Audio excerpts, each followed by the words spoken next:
বাচ্চাগুলো কোরআনুল কারীমের তিলাওয়াত করতে থাকে। এই ছোট ছোট মাসুম বাচ্চাগুলো যখন রবের সামনে যায় নামাজ বিছায়া দাঁড়া যায়, আর মাদ্রাসার মধ্যে যাইয়া যখন ফজরের আগে আগে আযান দেওয়ার আধা ঘন্টা 1 ঘন্টা আগে কালামে পাকের তিলাওয়াত করে, এই ছোট্ট বাচ্চা যদি ওখানে দাঁড়ায় বলে রব্বির রহমহুমা কামা রাব্বায়ানি সগীরা, চোখের পানি ফেলে বাচ্চা যদি বলে রব্বির রহমহুমা কামা রাব্বায়ানি সগীরা, এই বাচ্চা কথা বলতে দেরি হয় আল্লাহর আরশ পর্যন্ত কেঁপে যায়। মাসুম বাচ্চাটা গভীর রাতে কোরআন হাতে লইয়া ওর বাবার মায়ের জন্য দোয়া করেছে। আল্লাহ ফেরেশতাদেরকে বলেন, ফেরেশতারা এই বাচ্চার বাবার কবরে আযাব দেওয়া যাবে না, মায়ের কবরে আযাব দেওয়া যাবে না। বাচ্চা বলেছে তো মাফ করে দেব। বলি কেউ কিছু বলল না, বাচ্চাদেরকে আলেম বানাও, মাদ্রাসায় দিয়ে যাও। যদি নিজের বাচ্চা না থাকে ভাতিজাটারে আলেম বানাও, ভাতিজা না থাকে ভাগিনাটাকে আলেম বানাও, ভাগিনা নাই তো একজন আলেম যারা হয় এমন ইয়েতিম বাচ্চার লালন পালনের দায়িত্ব নিয়ে নাও, যে দ্বীনের ইলম শিখবে। বলে তাও যদি না পারো তাইলে আলেমদের সাথে মুহাব্বতের উন্নয়ন করো, আলেমদের সাথে মুহাব্বত লাগাও, হাতটা বাড়ায় বাড়ায় আলেমের সাথে মাঝে মাঝে মুসাফাহা করো। মাদ্রাসায় আসো, এসে জিজ্ঞাসা করো হুজুর মাদ্রাসায় কি প্রয়োজন আছে, পারলে 1 বস্তা চাউল বাজার থেকে কিনে এনে মাদ্রাসায় দিয়ে যাও। আর বলে যাও হুজুর বেশি পারি না, রিকশা চালাই আমি, ভ্যান গাড়ি চালাই, বেশি কিছু পারি নাই, 50 কেজির বস্তা পারি নাই, 25 কেজির একটা বস্তা চাউল মাদ্রাসায় দিয়ে গেলাম। এতিম বাচ্চাদেরকে খাওয়ায় খাওয়ায় দিন শিখাবে। খোদার কসম করে বলে গেলাম তোমার এই দানের দাম কত জানো? এই বাচ্চাগুলো কিয়ামতের ময়দানে জান্নাতে যেদিন যাবে, এই দানওয়ালা মানুষদেরকে খুঁজে খুঁজে বের করবে কার দানে একটা চাউল আমার পেটের মধ্যে গিয়েছিল, কার দানের একটা টাকা আমার পেটের মধ্যে গিয়েছিল, কার দানের কারণে একটা টাইলসের উপরে বসে বসে আমি কোরআন পড়তে পেরেছিলাম। আল্লাহর কাছে ডেকে বলবে আল্লাহ ওই মানুষটারে জান্নাতে যাওয়ার আগ পর্যন্ত আমি হাফেজে কোরআন জান্নাতে যাব না। এই জন্য বলি সাবধান, নিজের আমল দিয়ে জান্নাত পাওয়া যায় না, নিজের আমল দিয়ে জান্নাত পাওয়া যাবে না। কারণ আপনার আমার জীবনের আমল নেক আমল যা তার থেকে গুনাহ বেশি। বলেন নেক আমল যা তার থেকে গুনাহ বেশি। নামাজের সময় যতটুকু দেই তার থেকে গুনাহের সময় বেশি দেই। দেখেন মোবাইলের মধ্যে কতক্ষণ ওয়াজ শুনি আর কতক্ষণ গান শুনি, তাইলে সময় বের হয়ে যাবে। কতক্ষণ মাওলানা পাকের জিকির করি, কিন্তু জান্নাতে যাওয়ার একটা সহজ রাস্তা আছে। আলেমদের সাথে সম্পর্ক রাখা, এই মাসুম বাচ্চাদের সাথে সম্পর্ক রাখা, এদেরকে যদি রক্ষণাবেক্ষণ করা যায় মাদ্রাসাও সুন্দর হবে, বাচ্চারা মাশাআল্লাহ বড় হবে। কিয়ামতের ময়দানে এদের সাথে একসাথে জান্নাতে যাওয়া যাবে। তুই আর কারা কারা তুই হাত তুলে দেখা, রবকে ডেকে বলো আল্লাহ, আওয়াজ দিয়ে আল্লাহ, আর জোরে আল্লাহ। আমরা তোমার কোরআনের পক্ষে আছি, তোমার নবীর সুন্নাহর পক্ষে আছি, উলামায়ে কেরামদের পক্ষে ছিলাম, আছি, থাকবো। বলো আল্লাহর কাছে কোরআনের পক্ষে, ইসলামের পক্ষে, আলেমদের পক্ষে ছিলাম, আছি, থাকবো। কোনদিন উলামায়ে কেরামদের বিরোধিতা করব না, কোরআনের বিরোধিতা করব না, ইসলামের বিরোধিতা করব না। আল্লাহ তুমি কবুল করে নাও। জবান খুলে বলো আমিন, আওয়াজ দিয়ে চিল্লায় বলো আল্লাহুম্মা আমিন। আমি ছোট্ট বাচ্চা উমাইর বুঝেছে আজকে চাচায় না গিয়ে মিস করে দিস। হ্যাঁ, এই যেমন এই বাচ্চা, ওর মধ্যে যদি বুঝ থাকে তো ও বাবারে গিয়ে বাবু আছে দেশে না বাইরে থাকে, তাইলে তো মিস করে দিচ্ছে। যদি দেশে থাকতো তাহলে বাচ্চা বুঝলে কইতো আব্বু আমার চাচ্চু আমারে নিয়ে গেছিল, মজার ওয়াজ হইছে, তুমি যে গেলা না, মিস করে লাইলে। এই কথা যখন ছোট বাচ্চা বলছে না, তো চাচা জুল্লাস পরবর্তীতে পাক্কা মুসলমান হয়েছে। ওই ওই সময় দেখে বলছে, শোন, মুহাম্মদ যা বলে সবই যে সত্য এমন মনে করিস না। নাউজুবিল্লাহ যেমনি বলতেছে মনে হয় যেন ফরমালিনে ভিজায় রাখছে, উঠাইলে নষ্ট হয়ে যায় কিনা। নাউজুবিল্লাহ, জোরে বলা যায় না নাউজুবিল্লাহ। কি বলছে, কি বললো চাচা, কি বললো? মুহাম্মদ যা বলে সব সত্য মনে করিস না। এই কথা বলার দ্বারা কারো ঈমান থাকে? ভাতিজা চাচার সামনে দাঁড়ায় গেছে। কি আজীব কথা, চাচা তোমার কথা তো ভেজাল আছে না, তোমার কথায় তো ভেজাল আছে। এখন মনে হচ্ছে হয়তো তোমার সাথে সম্পর্ক করতে গেলে নবীজির সাথে সম্পর্ক ছাড়তে হবে, আর যদি নবীজির সাথে সম্পর্ক করতে চাই তাহলে তোমার সাথে সম্পর্ক রাখা যাবে না। ছোট বাচ্চা, 12-11 বছরের বাচ্চা সিদ্ধান্ত নিয়ে নিছে, চাচা তোমার সাথে সম্পর্ক রাখবো, নবীর সাথে সম্পর্ক ছাড়বো, এটা হয় না। তোমারে বাদ দিলাম, নবীর কাছে গেল। জোরে বলেন, ওয়াল্লাযীনা আমানু আশাদ্দু হুব্বান লিল্লাহ। রব্বে কারীম বলেন, যারা ঈমানদার তারা আমি আল্লাহ তাআলাকে সব থেকে বেশি মহব্বত করে, বেশি ভালোবাসে।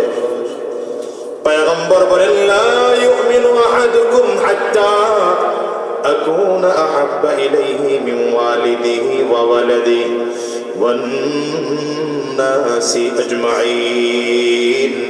নবী আমার বলেন, ততক্ষণ পর্যন্ত পাক্কা সচ্চা ঈমানদার হতে পারবে না যতক্ষণ পর্যন্ত তোমার বাবার চেয়ে, মায়ের চেয়ে, সন্তানের চেয়ে, পরিবারের চেয়ে, এমনকি তোমার ভিন্ন হাদিসে নবী বলেন তোমার নিজের জীবনের চেয়ে যতক্ষণ পর্যন্ত আমি নবীকে বেশি ভালোবাসা দিতে না পারবা ততক্ষণ পর্যন্ত ঈমানদার হতে পারবা না। ভাতিজায় দাঁড়িয়ে গেল, চাচা তোমার কথায় সন্দেহ হয়, তোমার সাথে সম্পর্ক রাখলে নবীর সাথে সম্পর্ক টিকবে না, কিন্তু নবীর সাথে সম্পর্ক রাখলে আবার তোমার সাথে সম্পর্ক টিকে না। তোমার সাথে সম্পর্ক ছিন্ন করে দিলাম, তাও নবীজির সম্পর্ক আমি কাটতে পারবো না। চাচার কাছ থেকে বিদায় নেওয়া নবীজির কাছে চলে গেলেন। আর যাওয়ার সময় বলে গেলেন, চাচা সম্পর্ক তো ছিন্ন করলামই, তুমি নবীর ব্যাপারে যা যা বলেছ একটা কথাও ছাড়বো না, সব গিয়ে নবীরে জানায় দেব। ভয় পেয়েছে তো, নবী যাই না গেলে তো। ভাতিজার সামনের দিকে আগায়, পিছনে ছোট ছোট চাচাও পেছন দিকে আগায়। রাসূলুল্লাহ সাল্লাল্লাহু আলাইহি ওয়াসাল্লাম মসজিদে নববীতে বয়ান শেষ করে ঘরের মধ্যে ঢুকলেন। ভাতিজা গিয়া মসজিদ নববী দরজার সামনে দাঁড়ায় আছে। নবীজি একটু পরে বের হয়ে তাকায় দেখলেন ছোট বাচ্চাটা বসা। ডেকে বললেন, আমার রে তুমি কে বাসায় যাও নাই? কখনই তো বয়ান শেষ হয়ে গেল। ছোট বাচ্চায় ডেকে বলেন, পয়গম্বর বাড়িতে গিয়েছিলাম, তবে আবার কোন একটা কারণে ফিরে আসছি। কি কারণে ফিরে আসছো বাবা বলো? বলে, পয়গম্বর আপনি আজকে জান্নাত ও জাহান্নামের বয়ান করেছেন, হৃদয়টা আমার গলে গেল। আপনার জবানে যখন জান্নাতের বর্ণনা শুনেছি আমার কাছে মনে হলো নিজের চোখে জান্নাত দেখতেছি। আপনার জবানে যখন জাহান্নামের বর্ণনা শুনলাম আমার কাছে মনে হলো নিজের চোখে জাহান্নামের আযাবগুলো দেখতেছি।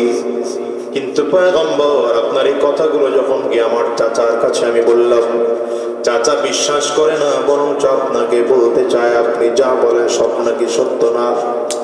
কথা বলতে বলতে কিছু সাহাবায়ে কেরাম একত্রিত হয়ে গেলেন। আবার ওদিকে চাচাও পেছন থেকে হেঁটে হেঁটে আসতে শুরু করলেন। নবীজির একদম সামনে দাঁড়ায় যখন ছোট বাচ্চাটা কথা বলতেছে, তখনও বাচ্চাটা মসজিদে নববীর মধ্যে দাঁড়ানো, নবীজিও মসজিদে নববীর মধ্যে দাঁড়ানো। পয়গম্বর বাচ্চার মাথায় হাত দিয়ে বললেন, বাবা সত্যি কি তোমার চাচায় বলেছে? বলে, হ্যাঁ বলেছে। পেছন দিক থেকে জুল্লাস দৌড় থেকে দৌড় দিয়া ডাক দেয়, পয়গম্বর এই বাচ্চা যা বলেছে মিথ্যা কথা, আমি এমন কোনো কথা বলি নাই। সাহাবায়ে কেরাম বলেন, পয়গম্বর বাচ্চা মানুষ কি বলতে কি বলে ফেলেছে, কি শুনতে কি শুনে ফেলেছে, আপনি এগুলো শুনতে যান না। নবীজি বললেন, যাও বাবা, বাসায় চলে যাও। ছোট্ট বাচ্চার মধ্যে দাগ লেগে গেল। কিরে, আমি চাচার কাছ থেকে সম্পর্ক ছিন্ন করে নবীর কাছে আসলাম, নবীর কাছে বিচার দিলাম, আমি বাচ্চা বলে আমাকে নবী বললেন বাসায় চলে যেতে। আমার কথাটাকে তেমন গুরুত্ব দিলেন না। মসজিদে নববীর মধ্যে থেকে এই ছোট বাচ্চা হাত তুলেছে আল্লাহর কাছে, রবের কাছে হাত তুলে বলতে আরম্ভ করেছে, আমার মালিকের তো ওয়াদা আছে, উদউনি আস্তাজিব লাকুম। গোলাম রে, মুসিবতের মধ্যে পড়ে গিয়া আমি আল্লাহরে যদি ডাকতে পারো, আমি আল্লাহ তোমার ডাকের সাড়া দেব। জুল্লাসকে ভাতিজায় ডাক দেয়, চাচা তোমার সাথে আর সম্পর্ক চলে না, নবীর কাছে যাও। নবীজির কাছে গেছে উপরে, দেখেন নবীজি মনে হয় যেন বিশ্বাস করে নাই, এমন এমন ভাব। নবীজি বলেন, বাবা বাসায় চলে যাও। এই ছোট্ট বাচ্চা মসজিদে নববীর মধ্যে দাঁড়ায় হাত তুলেছেন, আল্লাহ বলেন। এই ছোট্ট বাচ্চার ডাক আমার মালিক সারা দেয় কি দেয় না? এই ছোট্ট বাচ্চাও ডাক দেয়, আল্লাহ। চাচার কাছ থেকে সম্পর্ক ছেড়ে নবীর কাছে চলে আসলাম, এখন তো দেখি নবী বিশ্বাস করে না। আল্লাহ আমি যা বলেছি সত্য না মিথ্যা কেউ না জানলে তুমি তো জানো। আল্লাহ তাআলার কাছে দোয়া করতেছে বাচ্চা। দোয়া করতে করতে হাদিসের মধ্যে পাওয়া যায়, দোয়া করার পরে দুই হাত চেহারার মধ্যে মোছা হলো সুন্নাহ বা মুস্তাহাব। হাতটা ফাটি যায়। ওই উমাইর রাদিয়াল্লাহু আনহু ছোট্ট মানুষ, হাত চেহারার মধ্যে মুছার আগে আগে রাসূলুল্লাহ সাল্লাল্লাহু আলাইহি ওয়াসাল্লাম দিয়া তোমার জবান দিয়া মালিকের আরশ পড়ে। যদিও তুমি বাচ্চা মানুষ, কিন্তু তুমি যা শুনেছো সত্য শুনেছো। আপনাদের কাছে এই কথাটা বলার মূল উদ্দেশ্য হলো, এই ছোট্ট বাচ্চা মালিকের আরশ পর্যন্ত কাঁপায় দেয়। কেমনে এটা হইল? কারণ বাচ্চাটা নবীজির সোহবতে গিয়েছিল। কার সোহবতে গিয়েছে? তার মানে বুঝা গেল নবীর সোহবতে যে যায় সেই মানুষটা দামি হয়ে যায়, বাচ্চা হলেও দামি হয়ে যায়। এখন নবী নাই, কার সোহবতে যাব? বলে সাহাবীদের সোহবতে যাইবা। সাহাবী নাই তো কার সোহবতে যাব? তাবিঈনদের সোহবতে যাইবা। তাবিঈন নাই তো কার কাছে যাব? বলে তবে তাবিঈনদের সোহবতে যাইবা। তবে তাবিঈন নাই তো কার কাছে যাব? আইমে মুজতাহিদিনদের কাছে যাইবা। বলে আইমে মুজতাহিদিন নাই কার কাছে যাব? উলামায়ে মুতাকাদ্দিমিনদের কাছে যাইবা। উলামায়ে মুতাকাদ্দিমিন নাই তো কার কাছে যাব? বলে উলামায়ে মুতাআখিরিনদের কাছে যাইবা। উলামায়ে মুতাআখিরিন নাই তো কার কাছে যাব? বলে এবার এই যুগের বড় বড় বড় বড় আলেম আছে, এমন মাদ্রাসা খুলে বসে আছে, এমন মাদ্রাসা গিয়া বাচ্চাদেরকে মাদ্রাসায় দিয়ে দাও আর আলেমদের সুহবতে পাঠাও। বিসমিল্লাহির রাহমানির রাহিম। কুল হাল ইয়াস্তাবিল্লাযীনা ইয়া'লামুনা ওয়াল্লাযীনা লা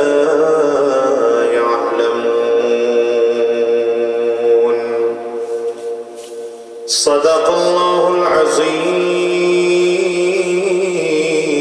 العظيم وصدق رسوله النبي الكريم ونحن على ذلك من الشاهدين والشاكرين والحمد لله رب العالمين. নবীজি এক সাহাবী ছিলেন, ছোট সাহাবী, 10-11 বছর বয়সে। 7 হইলে আরেক কথা বলতাম, এখন যেহেতু 7 পার হয়ে গেছে আরেক কথা বলি, চাচা ভাতিজার কথা। ভাতিজার নাম উমাইর রাদিয়াল্লাহু আনহু, চাচার নাম জুল্লাস। চাচার নাম কি? তিনি কালিমা পড়ে মুসলমান হয়েছেন নবীজির হাতে হাত দিয়ে, কিন্তু শুরুর দিকে ঈমান একটু দুর্বল ছিল। তো ভাতিজা চাচার সাথে মাঝে মাঝে নবীজির দরবারে যাইতেন। একদিন চাচা যায় নাই, কিন্তু ভাতিজা মিস করে নাই। বয়স কত ভাতিজা? 10 থেকে 11, এরকম 10-11 বছর বয়স। ভাতিজার নাম উমাইর রাদিয়াল্লাহু আনহু। চাচার নাম কি? আব্দুল্লাহ। আপনাদের দুইজন চাচা ভাতিজা দেখে মনে করলো তো চাচাই যায় নাই, ভাতিজাই গিয়েছে।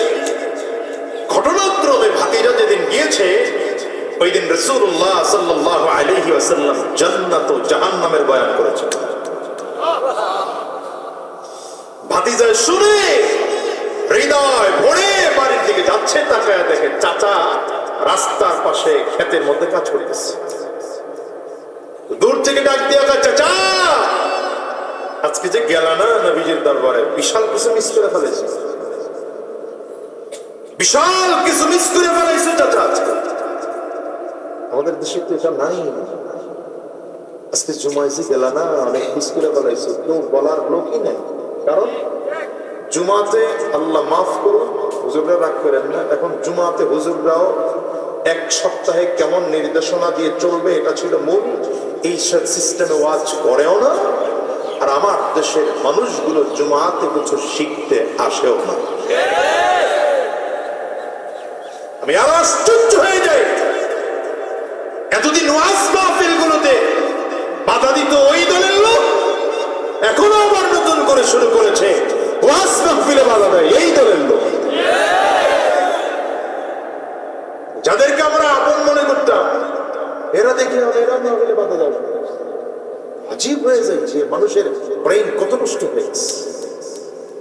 অথচ রাসূলুল্লাহ সাল্লাল্লাহু আলাইহি ওয়াসাল্লাম যখন কথা বলতেন, বাধা দেওয়া তো দূরের কথা, সাহাবায়ে কেরাম বাধা দেওয়া তো দূরের কথা, নবীজির সামনে বসতেন সাহাবীরা তো ঘাড় পর্যন্ত নাড়াইতেন না। পাখি যদি এসে ঘাড়ে বসতো, পাখি বুঝতো না জীবিত কোনো মানুষের ঘাড়ে বসছি না মৃত কোনো গাছের উপরে বসছি। আমি তাদেরকে বলবো যারা ওয়াজ মাহফিলে হুজুরদের কথায় বাধা দেন, ভাই আপনার গায়ে লাগতেই পারে একটা কথা, লাগবে তো। আপনি ডাক্তারের কাছে গেলে ডাক্তার ইনজেকশন দেয় না? ইনজেকশনে ব্যথা পান না? আপনি বলেন না ফোড়া হয়েছে, আপনার অপারেশন করা লাগবে, ওখানে কাটতে গেলে ব্যথা পান না? তাই বলে ডাক্তারকে উল্টা থাপ্পড় দিবে না, বেটা আমার কত ক্ষমতা জানো, টাকা কত আমার, তুই ইনজেকশন দিলি কেন? বলেন কেন বলেন না? কারণ আপনি জানেন এই ব্যথাটা আমার রোগ সারানোর কারণ। আলেম যদি কোরআন ও সুন্নাহ দিয়ে কথা বলে, কিছু কথা এমন হতে পারে যে আপনার মনের বিরুদ্ধে লেগে যাবে, গেলেও সেটা মেনে নেন। যদি মেনে নিতে পারেন তো কামিয়াব, আর যদি মেনে নিতে না পারেন তো ইমানদার নামে থাকবেন, কামে থাকবেন না। সাহাবায়ে কেরাম জীবনে কোনোদিন বাধা দেন নাই নবীজিকে। হ্যাঁ, নবীজির কথায় বাধা দিয়েছে কারা? কাফির। বলেন কারা? মুশরিকরা বাধা দিয়েছে, কাফিররা বাধা দিয়েছে, আবু জাহাল মার্কা লোকগুলো বাধা দিয়েছে, আবু লাহাব মার্কা লোক বাধা দিয়েছে। আজকেও যারা ওয়াজ মাহফিলে উলামায়ে কেরামদেরকে বাধা দেয়, ওরা আবু জাহাল, আবু লাহাব, উতবা, সাইবার পেটাত্তাগুলো।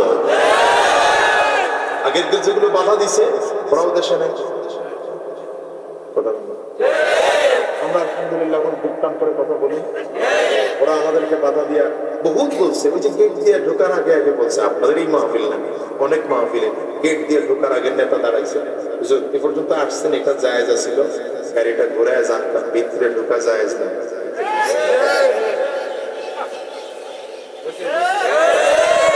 নাই হয় নাই, অর্ধেক বয়ান শুরু হয়েছে, অর্ধেক এখন তো আমাদের দেশের ওয়াজ কি জিনিস বুঝে না।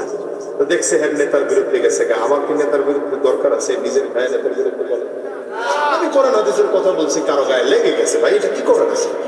বসেন আপনি। তো অর্ধেক ওয়াজ চলছে, বলে এই ওয়াজ অর্ধেক জায়েজ ছিল, বাকি অর্ধেক জায়েজ নেই। তাই না? জানেন কি হয়েছে না হয় নাই?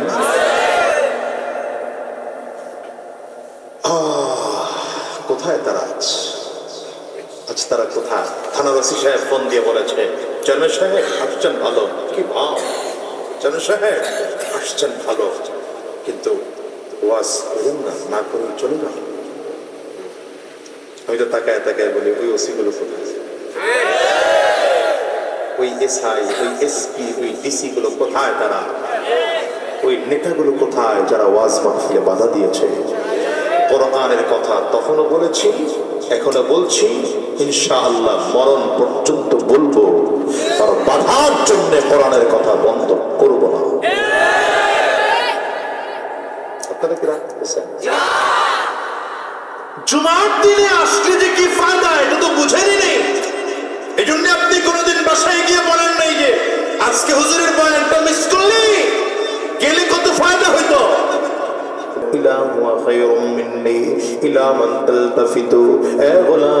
আমি মালিক ছাড়া তোমার দুনিয়ায় কে বা আছে?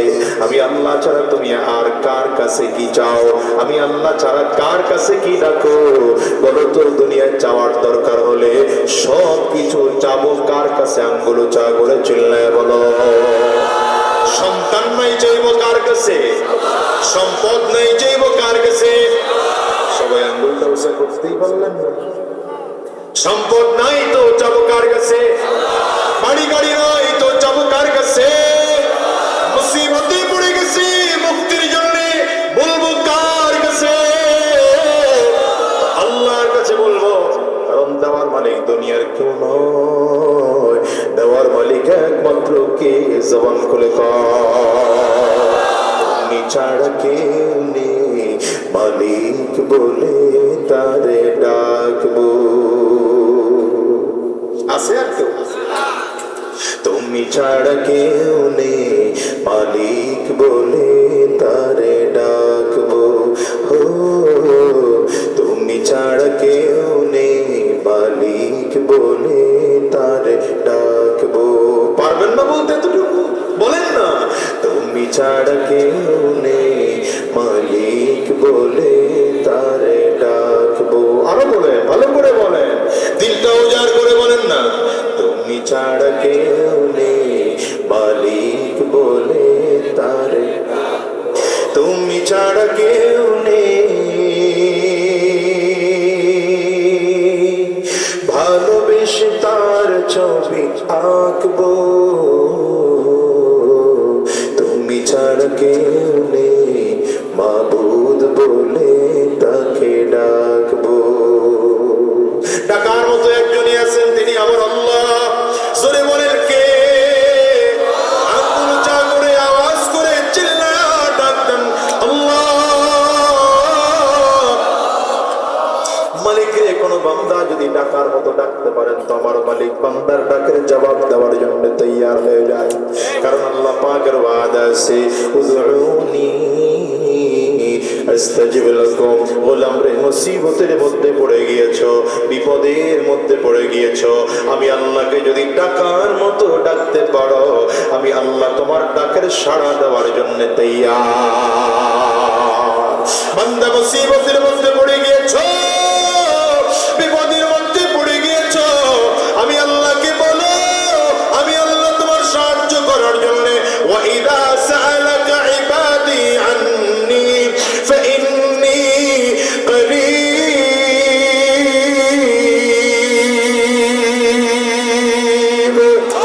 আপনারে মুসিবতের মধ্যে পড়ে গেছো, তুমি আল্লাহ তাআলাকে বলো, আমি আল্লাহ তাআলা তোমার বিপদে সাহায্য করার জন্য তোমার কাছে এসে দাঁড়ায় যাই।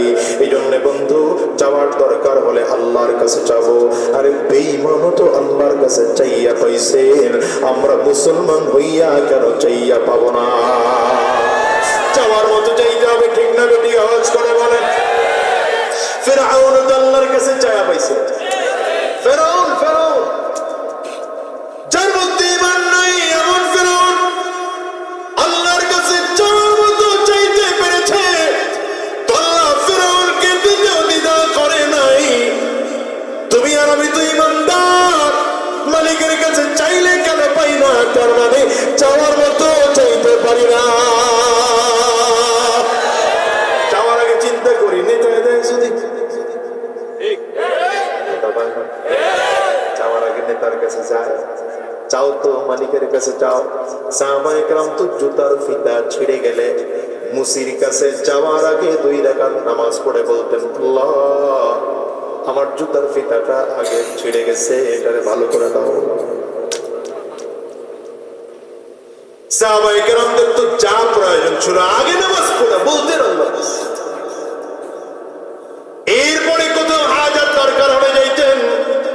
কিন্তু আপনি আমি তো নফল নামাজ পড়বো দূরের কথা, ফরজই পড়ি না। সরে কয় না, আরো জোরে বলেন। আমাদের দেশের যেই নেতারা নির্বাচন করার জন্য দৌড়ায়, এগুলি বলি ভাই নির্বাচন আসলেই শুধু নামাজ পড়বেন না, গোটা জিন্দেগিটার মধ্যে নামাজ ঢুকায় দেন, দেখবেন কোন সমস্যা আপনার জীবনে থাকবে না। তো ফেরাউন ওদিকে মনে রেখেন জুল্লাস আর উযাইর কোন জায়গায় রেখেছে। ফেরাউন গোটা মিশরের মধ্যে দাবি করেছে আনা রাব্বুকুমুল আ'লা, সব থেকে বড় খোদা, সব থেকে বড় রব। বলেন তো আমাদের সব থেকে বড় রব কে? জোরে আঙ্গুলটা উঁচা করে বলবেন না, আরো জোরে বলেন আমাদের রব কে? চিল্লায়া জোরে বলেন আমাদের রব কে? কিন্তু ফেরাউন যে দাবি করেছে আনা রাব্বুকুমুল আ'লা, আমি সব থেকে বড় খোদা, এটা রব না, রব নামের ভণ্ড। হ্যাঁ জোরে বলেন, রব না, রব নামের ভণ্ড। আল্লাহ বলেন তুই কত বড় রব একটু আমি দেখি। কি করেছেন আল্লাহ? নীল দরিয়ার পানি শুকায় দিলেন। মিশরের সব মানুষগুলো ফেরাউনের কাছে আসলো, এসে বলল খোদা আমরা তো আপনাকে রব বলে মানি। ও ফেরাউন গো, মিশরের তাড়াতাড়ি করে পানির ব্যবস্থা করে দেন নীল দরিয়ায়। ফেরাউন বলে আজকে চলে যাও, আগামীকাল পানি চলে আসবে। ওর বাপ দাদা 14 গোষ্ঠীর ক্ষমতা আছে পানি দেওয়া।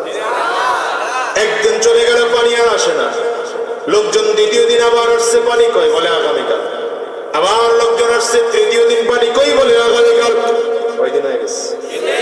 এর মধ্যে একজন দাঁড়ায় বলে বাদশাহ আগামীকাল করে করে করে করে 3 দিন ঘুরে এলেন, আগামীকালকের মধ্যে যদি পানির ব্যবস্থা না হয় আপনার কথাগিরি টিকবে না, 12টা বাজে দিবে।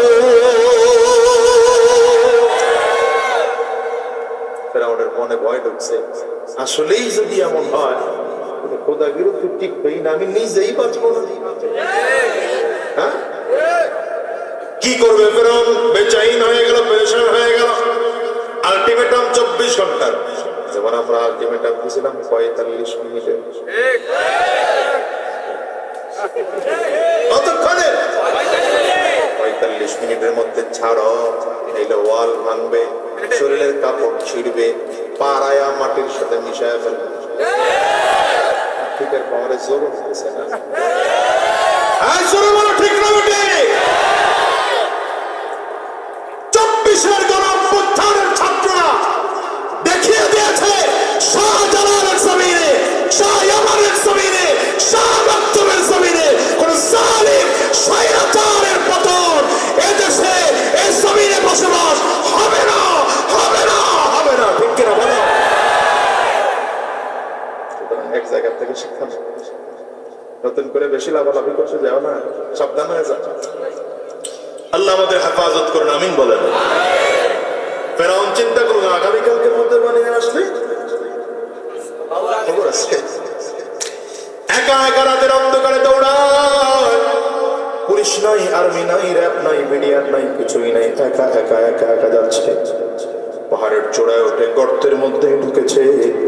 কিতাবে লেখে নিজের পা দুইটা নিজে উপরে রশি দিয়ে নিজেরটা নিজে বাঁধছে, বেঁধে আবার মাথা নিচের দিকে দিয়া নিজেকে নিজে শাস্তি দিয়ে আল্লাহ পাকের কাছে ডাকতে আরম্ভ করেছেন। আর ফেরাউন বলতে আরম্ভ করেছে আল্লাহ, পানি দেওয়ার মালিক আমি না, পানি নীল দরিয়ায় আমি দিতে পারবো না, পানি দেওয়ার মালিক হলো একমাত্র তুমি। আল্লাহ তুমি আমারে পানির ব্যবস্থা করে দাও। রব্বে কারীমের তো ওয়াদা আছে, হাদিসের মধ্যে এসেছে, হাদিসে কুদসি, রাসূলুল্লাহ সাল্লাল্লাহু আলাইহি ওয়াসাল্লাম বলেন মাল্লাম ইয়াসআলিল্লাহ ইয়াগদাব আলাইহি। পয়গম্বর বলেন কোন মানুষ যদি আল্লাহ পাকের কাছে চায় না তো আল্লাহ তাআলা তার সাথে রাগ করেন, চাইলে আল্লাহ তাআলা খুশি হন। দুনিয়ার মানুষের অবস্থা, মানুষের কাছে চাইলে মানুষ বেজার হয়, না চাইলে মানুষ খুশি হয়। কিন্তু আল্লাহ বলেন গোলাম আমার কাছে চাইলে আমি আল্লাহ খুশি, না চাইলে আমি আল্লাহ বেজার। এই করুন, এত বড় বেঈমান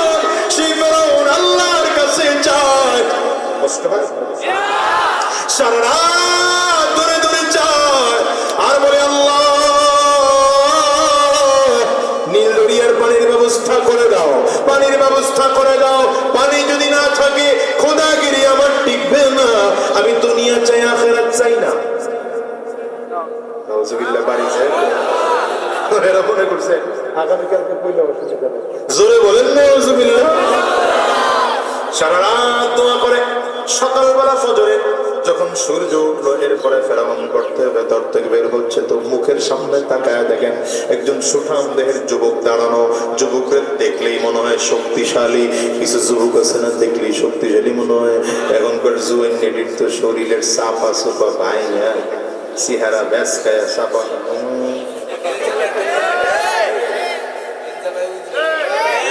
ঠিক না? সারা রাত জায়গায় জায়গায় মোবাইল দেখলে ঘুম নাই তো চোখে। দেশের যুবকদের ঘুম শুরু হয় ফজরের আজানের পর। এই কথা কম না কেন?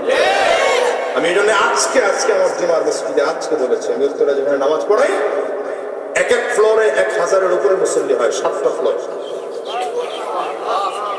এখানে বলে আসছি যেদিনে বাংলাদেশে জুমার মুসল্লি আর ফজরের মুসল্লি সমান হবে, সেদিনে দেশে ইসলাম কায়েম হবে। ফজরের সময় ঘুমায় থাকবেন আর জুমার দিনে মাশাআল্লাহ টুপি একটা মাথায় লাগায়, একটা হাতে নেয় আর একটা পকেটে ঢোকায়।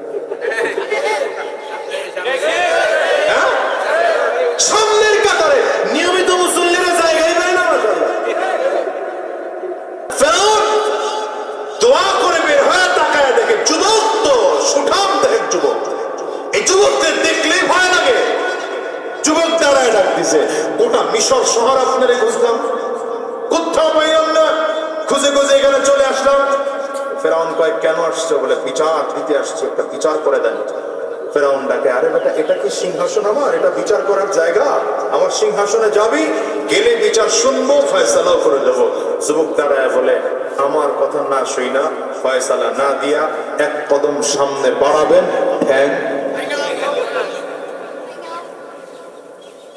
ঠ্যাং মাশাআল্লাহ আমার বলা লাগে না, যুবকরা বলছে ফেরাউন ভয় পেয়ে গেছে। যুবকের পেট ছুঁড়া থমকে দাঁড়ায় গেছে। আচ্ছা বলো কি সমস্যা, এখানে বসে শুনবো। তো যুবক বলে আমার বিচার হলো কোন গোলাম যদি মালিকের বিরোধিতা করে, এটা বুঝেন বলো, কোন গোলাম যদি মালিকের বিরোধিতা করে আর গোলাম হইয়া যদি নিজেকে মালিক বলে দাবি করে, তার শাস্তি কি হওয়া দরকার? দুইটা পয়েন্ট। এক হলো কোন গোলাম যদি মালিকের বিরোধিতা করে আর গোলাম যদি নিজের মালিক বলে দাবি করে, তাইলে তার কি শাস্তি হওয়া দরকার? ফেরাউন কথা বলতে বলতে পাহাড়ের চূড়ায় উঠেছে, বাম দিকে তাকায় দেখে ওই নীল দরিয়ার মধ্যে পানি থই থই করতেছে। ফেরাউনের মনে চিন্তা, তাইলে আমার খোদা বুঝি টিকলো, আল্লাহ তাআলা বুঝি আমার পানি দিয়ে দিল। এদিকে যুবক কি বলেছে খবর নাই, আবেগে বইলা বলেছে আরে তার তো এমন নীল দরিয়া সুবায় মারা উচিত। যুবক আর দেরি করে না, কাগজ আর কলম সাথে দিয়েছে। আমার কথা সময় বিশ্বাস করবে না, লিখে দেয়। এইবার ফেরাউন লিখে দেয় কোন গোলাম যদি মালিকের বিরোধিতা করে আর গোলাম হইয়া যদি নিজেকে মালিক বলে দাবি করে, তার শাস্তি হলো নীল দরিয়ার মধ্যে এমন পানির মধ্যে চুবাইয়া মারা। যুবকের লেখা নিয়ে চলে গেল। ফেরাউন এবার এলাকায় ফিরে আসছে। বলেন তখন খোদাগিরির পাওয়ার কমছে না বাড়ছে? পানি নিয়ে এসে বুঝেন নেই, ঠিক না? খোদাগিরির পাওয়ার বাড়ছে, কিন্তু এই পাওয়ার তো পাওয়ার না বাবা, 2 দিন পর যে পালাইতে হবে টের পাও না। 2008-এ ক্ষমতায় এসেছিলেন, মনে করছেন আর লড়াইতে পারবে না। আবার 14-তে আসছিলেন, মনে করছেন কেউ লড়াইতে পারবে না। 18-তে আবার এসে মনে করেছেন বাবারে বাবা আমার থেকে ক্ষমতাদার দুনিয়ায় কেউ নেই। এবার যখন 24-এ দেখলেন মাশাআল্লাহ এখন কর্মীর ভোটও লাগে না, খালি ডিসি সাহেবরা চাইলেই ঘোষণা করে দিতে পারে, এখন থেকে কেউ লাগে না, আমি সর্বসর্বা। আল্লাহ কায় বয় ক্ষমতায় বৈশা দেখ কয়দিন থাকতে পারো দেখি। না বুঝলে না বুঝলেন আমার ঠিক আছে। বুঝছেন? হ্যাঁ, এরকম দুই একজন বুঝার লোক থাকে। আহা, ফেরাউন এবার বসছে ক্ষমতার পরে। মুসা আলাইহিস সালামের আর সহ্য হয় না। পয়গম্বর মুসা আলাইহিস সালামকে এবার এলাকা থেকে বের করে দেওয়ার চক্রান্ত ষড়যন্ত্র চলতেছে। যেমন করে আলেমদেরকে দেশ থেকে বিতাড়িত করার চক্রান্ত হয়েছে। সে আলেম বিদেশে চাইতে চায় না, তাদেরকে ধরে ধরে জেলের মধ্যে ঢোকানো হয়েছে। কোরআনের পাখি আল্লামা দিলওয়ার হোসেন সাইদি সাহেবকে জেলের মধ্যে ভরে রাখা হয়েছে। আর বাংলাদেশের আরেকজন আলোচক আসছিলেন ডক্টর মিজানুর রহমান আজহারী সাহেব। যখন থেকে যুবক খালি তার দিকে দৌড়ায়, তাড়াতাড়ি বিদেশ জায়গা নাইলে জেলে বলে না কেন? আরে মিয়া, ছোট ছোট ছোট ছোট আলেমদের বিরুদ্ধে মামলা, আল্লামা মামুনুল হক সাহেবের বিরুদ্ধে মামলা দেওয়া হলো। তিনি নাকি ধর্ষক ছিলেন। পীর সাহেব চরমনাইয়ের বিরুদ্ধে মামলা দেওয়া হলো। তিনি নাকি 5,000 টাকা পকেট মেরেছেন। আমার মতো পিচ্চি হুজুরের ব্যাপারেও 3 মামলা। এর মধ্যে একটা হলো আমি নাকি কার বাড়ির গাছ চুরি করে আমার বাড়ি নিয়েছি। আমি তো ওদেরকে আজকে বলি, শোনো, এই দেশ থেকে আলেমদেরকে বিদায় করতে চেয়েছিলাম, কিন্তু তাকায় তাকায় দেখো আলহামদুলিল্লাহ আমরা এখনো আছি। বুকটা ফুলায় চলতেছি, মাথা উঁচু করে চলছি। আমরা কোরআন ও সুন্নাহর কথা এখনো বুক উঁচু করে বলছি। আমাদের কথা শুনবার জন্য মানুষগুলো এখনো উপস্থিত হয়। কিন্তু তোমাদের অবস্থা এমন, প্যান্ট শার্ট খুলে লুঙ্গি পড়েছ, দাড়িটারে কামাইয়া দরবেশ সাহেব চুলের মধ্যে কলম লাগাইছো, এরপরে মাছের ডলারে উঠছো, বাঁচতে পারো না।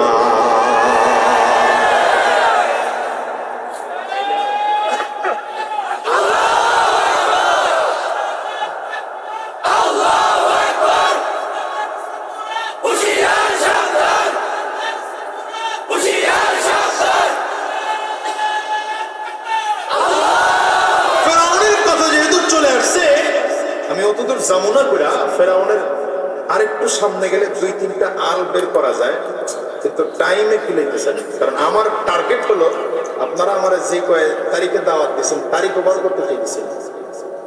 এই জন্য এই আলটা আজকে বললাম না, যদি আর কোনোদিন সুযোগ হয় সেই আল বলবো ইনশাআল্লাহ। হ্যাঁ, এটার সাথে মোটামুটি 24-এর ভালো মিল আছে, এটা মনে রেখে আর কি। হ্যাঁ, বললে সময় লাগবে, এত বিরক্ত পড়ে। আমার কথা আগে বুঝেন, পরে আপনারা বলবেন যে হুজুর মাইক পেইলে সাড়ে টাকা। আবার ওদিকে জুল্লাস আর তার ভাতিজারে রেখেছি না, তো নবীর সামনে এখনো বয়ে দিছে।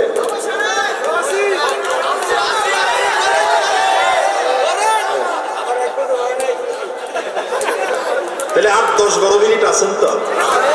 হ্যাঁ, ঠিক আছে ঠিক আছে। আবার কর্তৃপক্ষ কয়েন না, 1 বছর দাওয়াত দিছে, আরেক দিনের ওয়াজ করে হয়ে গেছে। ফেরাউন এবার চলে গেল। পয়গম্বর মুসা আলাইহিস সালাম কার এলাকায় সহ্য হয় না, তারাও মুসাকে তারাও। পয়গম্বর মুসা আলাইহিস সালাম বাহিনী নিয়ে খুব তাড়াতাড়ি করে বলতেছে, একেবারে গিয়ার দিয়ে চালাইছে, একদম চলে গেলেন নদীর কিনারায়। পয়গম্বর মুসা আলাইহিস সালাম নদীর পাড়ে দাঁড়িয়ে আছেন। পেছন দিকে তাকিয়ে দেখেন ফেরাউনের লোকজনগুলো ডান দিকে বাম দিকে পেছন দিক থেকে চারিদিক থেকে ঘেরাও করে করে আসতেছে। মুসা আলাইহিস সালামের উম্মতরা বলেন, বাঁচার বুঝি কোনো উপায় নেই। পয়গম্বর মুসা জবাব দেয়, লা তাহজান ইন্নাল্লাহ ইন্না মাইয়া রাব্বি সাইয়াহদিন। পয়গম্বর মুসা বলেন, ইন্না মাইয়া রাব্বি সাইয়াহদিন। টেনশন করো না, ভয় পেও না, আমার সাথে আল্লাহ আছে। আল্লাহ তাআলা আমার রাস্তা দেখায় দিবেন। আল্লাহ তাআলা বলতে দেরি হয়, আল্লাহ ডাক দিলেন, ওয়ামা তিলকা বিয়ামিনিকা ইয়া মুসা। ওই আগের কথা মনে আসেনি? কথা আজকে বলি নাই, এটা বহুত আগের কথা। আল্লাহ তাআলা মুসা আলাইহিস সালামের হাতের লাঠি দেখে বলছিলেন, ওয়ামা তিলকা বিয়ামিনিকা ইয়া মুসা। হাতের মধ্যে কি তোমার? বলে হাতের মধ্যে এটা লাঠি। কথা অনেক বলতে বলতে মুসা আলাইহিস সালাম বলেন, ইয়া আসাই আতাওয়াক্কালু আলাইহা ওয়া আহুশু বিহা আলা গানামি ওয়া লিয়া ফিহা মাআরিব উখরা।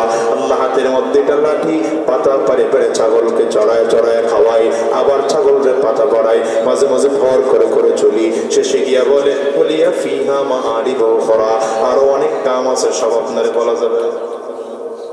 আল্লাহ বলেন ওয়ালিয়া ফিহা মাআরিব উখরা, যে কি কি আছে এটা তুমি জানো না, আমি জানি। আজকে ডাক দিয়েছেন মুসা, শ্বশুর বাড়ির থেকে যে সালামিটা পাইছিলাম, কারণ তখনকার বাজাজ কোম্পানির হুন্ডা আছে না।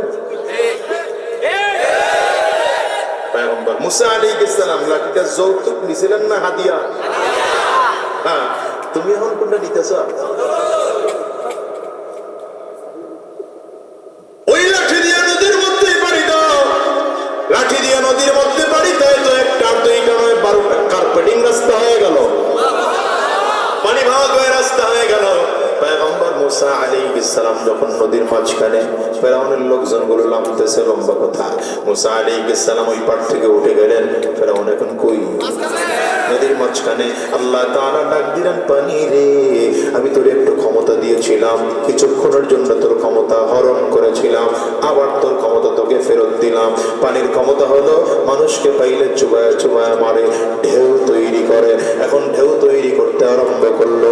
পানি এবার ঢেউ তৈরি করে করে ফেরাউনকে একবার নিচের দিকে নেয়, আবার উপরের দিকে উঠায়, আবার নিচের দিকে নেয়, আবার উপরের দিকে উঠায়। ফেরাউন যখন দেখলো আর বুঝি বাঁচবো না, এইবার মনে মনে চিন্তা করে তৈরি ইমানটা এনেই ফেলি। কখন ইমান আনার চিন্তা করছে? ওই সময় ইমান আনলে কাম হয়? যা বলার তো বললেই ফেলাইছেন, রাজাকারের বাচ্চা। আন্দোলন তীব্র হয়ে গেলে 5ই আগস্ট ইয়ার ফেরত নিলে কাম হয় নাকি?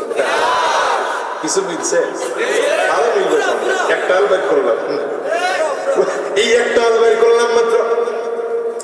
ফেরাউন এখন ঈমান আনতে শুরু করেছে, আমানতু বিরাব্বি, এখনো নিজের রব দাবি করে না, এখনো কোরআন বলতেছে। ফেরাউন এখন বলে আমানতু বিরাব্বি মূসা ওয়া হারুন। ফেরাউন ডেকে বলে আমি মূসা আর হারুনের আল্লাহর উপরে ঈমান আনলাম। রব ডাক দিলেন, শোনো জিবরাইল, তাড়াতাড়ি করে যাও, ফেরাউনের সামনে গিয়া মুখ থেকে যেন কালিমা বের করতে না পারে, এর আগেই মুখটারে বন্ধ করে দাও। জিবরিল আমিন এসে নিচের থেকে কতগুলো কাদা উঠাইয়া ফেরাউন করে আছে। এখন আল্লাহ তাআলা ডাক দিলেন, আনা ওয়া ক্বাদ আসাইতা মিন ক্বাবল ওয়া কুনতা মিনাল মুফসিদিন। আল্লাহ বলেন, এখন ঈমান আনলে লাভ নাই। সারা জীবন ফিতনা করেছো, ফাসাদ করেছো, ভেজাল করেছো, আলেম করে ধরে ধরে জেলে বসছো, হুজুর করে জঙ্গি নাটক সাজাইছো, রাজাকার নাটক সাজাইছো। এইবার ঈমান আনলে লাভ নাই, বাঁচতে পারবা না। লম্বা কথা। ফেরাউন এখন হা করে তাকায় আছে। লেখা সামনে দাঁড়া হলো, কোন গোলাম যদি মালিকের বিরোধিতা করে, গোলাম হইয়া যদি নিজেকে মালিক বলে দাবি করে, তার শাস্তি হলো নীল দরিয়ার মতো পানির মধ্যে চুবাইয়া মারা। কোন লেখা? ফেরাউন চিৎকার করে দেখতে, লেখা তো আমারই মনে হয়। জিবরিল আমিন বলেন, লেখাটা তোমারই ছিল। ওই দিন আমি যুবক ছিলাম না, আমি আল্লাহর ফেরেশতা জিবরিল ছিলাম। ফেরাউনকে আল্লাহ তাআলা নদীর মধ্যে চুবায় মারছে, পানির মধ্যে 40 দিন রাখছে। কতদিন রাখছেন? 40টা দিন পানির মধ্যে ছিল। গোটা দুনিয়ার কেউ বিশ্বাস করে না এত বড় ক্ষমতাওয়ালা কেমনে আবার মরে, বিশ্বাস করতে চায় না কেমনে আবার মরল। আল্লাহ ডাক দেয়, পানি রে, তোর মধ্যে যে ফেরাউন রে ফালায় চুবায় চুবায় মারলাম, মানুষগুলো বিশ্বাস করে না। একটু জ্বরের মধ্যে লাশটা ফেলে দে। পানির ঢেউয়ে ঢেউয়ে ঢেউয়ে ঢেউয়ে ফেরাউনের লাশটা যখন চরে এসে পড়লো, বিশাল লাশটা চরের মধ্যে পড়ে আছে। এইবার মিশরের মানুষ দেখে দেখে বিশ্বাস করে আসলেই মরেছে। আপনারাও বিশ্বাস করেন নাই, আমিও বিশ্বাস করি নাই। দুপুর 2:30 বাজে পালায় কেন? 4টার সময় যখন দেখলাম ভিডিও বের হয়েছে,